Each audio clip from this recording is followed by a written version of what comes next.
Hello बच्चों, आज हम लोग वर्ग 10 में चैप्टर नंबर एनसीईआरटी मैथ का चैप्टर नंबर जो है 13 से क्षेत्रमिति अर्थात पृष्ठीय क्षेत्रफल और आयतन से एक उदाहरण पढ़ेंगे। देखिए, ये उदाहरण जो है बहुत ही महत्वपूर्ण है, ठीक ना।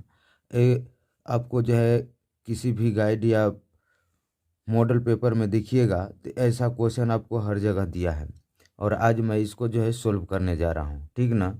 हो सकता है कि ये बोर्ड की परीक्षा में पूछ भी दे, इसलिए सबसे पहले आपको क्या करना है कि क्वेश्चन को सबसे पहले ध्यान से पढ़िए। ठीक, क्या कहा है कि मॉडल बनाने वाले से ऊंचाई 12 सीएम और आधार की त्रिज्या 3 सीएम वाला एक शंकु बनाया गया है, ठीक ना। मॉडल बनाने वाली, देखिए यहाँ पर जो है मिट्टी दिया है। क्या दिया है? मिट्टी दिया है। मॉडल बनाने वाली मिट्टी से, यहाँ पर आपको लिख दे रहा हूँ कि मिट्टी से, किसी से? तो मिट्टी से ऊंचाई 12 सीएम और आधार की त्रिज्या कितना दिया है? 3 सीएम वाला एक शंकु बनाया गया है। कह रहे कि एक बच्चे ने इसे गोले के आकार में बदल दिया, तो गोले की त्रिज्या ज्ञात कीजिए। सबसे पहले आपको ये ध्यान देना होगा कि अगर कोई चीज़ हो, कोई भी वस्तु हो, अगर उसको जो है पिघला कर या उसके बदले में उसी वस्तु से अगर कोई दूसरी वस्तु अगर बनाई जाती है, तो पहले वाली वस्तु और जो बाद में नई वस्तु जो बनाई गई है उस दोनों का आयतन जो है क्या होता है? बराबर होता है। दोनों का आयतन क्या होता है? बराबर होता है। तो सबसे पहले हम लोग का काम कर लेते हैं कि सबसे पहले हम लोग एक शंकु बना लेते हैं। क्या बना लेते हैं? एक शंकु बना लेते हैं। देखिए यहीं पर जो है एक क्या हुआ, तो एक जो है शंकु है। क्या है ये हो गया आपका एक शंकु हो गया। एक क्या हो गया? एक शंकु हो गया, ठीक ना। इसकी त्रिज्या कितना दिया है? तो 3 सीएम। अब देखिए ओ ए बी, ऊंचाई कितना है? तो 12 है, ठीक। अब इसी को यानी एक जो बच्चा है, ये मिट्टी का है बना हुआ, इसी को एक बच्चा जो है किस में परिवर्तित कर देता है? तो एक गोला में परिवर्तित कर देता है। किस में परिवर्तित कर देता है? तो एक गोले में परिवर्तित कर देता है, ठीक। इस तरह से हम लोग जो है एक क्या बना लिए? तो गोला बना लिए। इसी में ये परिवर्तित कर देता है, ठीक। ये गोला हमारा बन गया। और तो कह रहा है कि इसी मिट्टी से, यानी ये जो शंकु है इसी को जो है आपको बदल कर जो है किस में? तो ये गोला में परिवर्तित कर दिया गया है, ठीक। तो जो शंकु का आयतन है वो और गोले का आयतन है क्या होगा? दोनों बराबर होगा।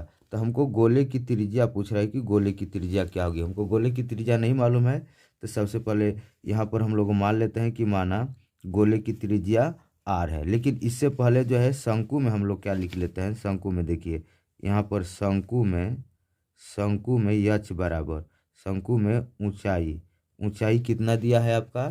तो ऊंचाई यानी यच बराबर जो है कितना दिया है? तो 12 सीएम दिया है। और त्रिज्या कितना दिया है? तो त्रिज्या जो है कितना दिया है? तो 7 सीएम दिया है, 3 सीएम दिया है। कितना दिया है? 3 सीएम, ठीक। यहाँ पर हम लिख देते हैं त्रिज्या यानी आर बराबर कितना दिया है? तो 3 सीएम है, ठीक। तो हमको क्या निकालना है? तो गोले की त्रिज्या निकालना है। तो गोले की त्रिज्या नहीं मालूम है तो हम लोग मान लेते हैं कि माना गोले की त्रिज्या क्या है? तो गोले की त्रिज्या हम लोग आर सीएम मान लेते हैं। क्या मान लेते हैं? आर सीएम, चाहे बड़ा आर ले लेते हैं, आर सीएम है, ठीक। तो अब हम लोग का काम करते हैं, तो प्रश्न से हम लोग ले लेते हैं क्या चीज़? तो प्रश्न से हम लोग ले लेंगे तो क्या कि गोले का आयतन बराबर किसका आयतन होगा? शंकु, क्योंकि इसी से इसको बनाया गया है तो दोनों का आयतन क्या होगा? तो बराबर होगा। तो इसलिए लिख देते हैं हम लोग गोले का आयतन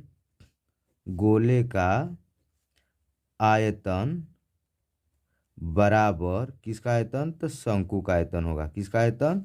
तो शंकु का आयतन हो जाएगा, ठीक। अब देखिए गोले का आयतन क्या होता है? तो 4/3 पाई आर क्यू। तो इसमें पाई रख लेते हैं। आर का मान कितना है? तो देख रहे हैं बड़ा आर, तो यहाँ पर हम लोग बड़ा आर का क्यू कर सकते हैं, ठीक। अब बराबर शंकु का क्या होता है? तो 1/3 पाई आर स्क्वायर एच होता है। देखिए सबसे पहले दोनों ओर जो है क्या करते हैं? 3 से 3 खत्म कर देते हैं और पाई से पाई ख़त्म कर देते हैं। ठीक, तो इस साइड में क्या बचेगा, तो आपका बच जाएगा 4r। देखिए यहाँ पर 4 बच गया है, 4r क्यू आप बराबर इधर क्या बच गया है, तो r स्क्वायर एच बचा है। ठीक, तो यहाँ पर आपका हो जाएगा यार 4r क्यू बराबर, देखिए छोटा आर यानी शंकु में कितना आर का मान है, तो 3 अगुणे 3 अगुणे एच का मान कितना ले लेते हैं, तो एच का मान दिया है 12, एच का मान कितना दिया है 12 दिया है। ठीक, अब देखिए तो यहाँ पर आर जो है गुणांक है 4 का। ठीक ना, तो अब हम लोग आर क्यू बराबर रखेंगे तो ये क्या होगा, 4 बट्टा में चला जाएगा इसके, यानी 3 गुणे 3 गुणे कितना हो जाएगा 12, अब बट्टा में कितना हो जाएगा 4। अब देखिए 4 से ही क्या हुआ, 3 बार में ख़त्म हो जाएगा, कितने बार में, 3 बार में ख़त्म हो गया। अब देखिए तो आर क्यू बराबर क्या बचा, तो 3 अगुणे 3 अगुणे 3। ठीक ना, अब देखिए अब क्यू हटेगा तो क्या बनेगा, देखिए इसको घात में भी हम लोग लिख सकते हैं। ठीक ना, 3 पर घात 3 उस तरह से भी आ जाएगा, नहीं तो देखिए क्यू हटाएंगे हम लोग, क्यू को हटाएंगे यानी केवल हमको आर का मान निकालना है, तो आर बराबर लिखेंगे तो ये तीसरे श्रेणी की कड़ी में यानी घनमूल की कड़ी में हो जाएगा कितना, तो 3 गुणे 3 गुणे 3, अर्थात कितने का जोड़ा लगाएंगे, तो 3 का। तो देखिए 1 2 3, 3 को मिल गया, तो हम लोग कितना निकाल देंगे, तो 1 निकाल देंगे, यानी आर बराबर हो जाएगा आपका कितना, तो 1 3 3 cm। तो आर हम लोग का माने थे, बड़े गोले की त्रिज्या माने, गोले की त्रिज्या माने थे हम लोग, तो यहाँ पर गोले की त्रिज्या यहाँ पर अतः लिख सकते हैं, अतः अतः गोले की त्रिज्या आर बराबर कितना हो जाएगा, तो 3 cm। यही क्या हो गया, तो आंसर हो गया। ठीक।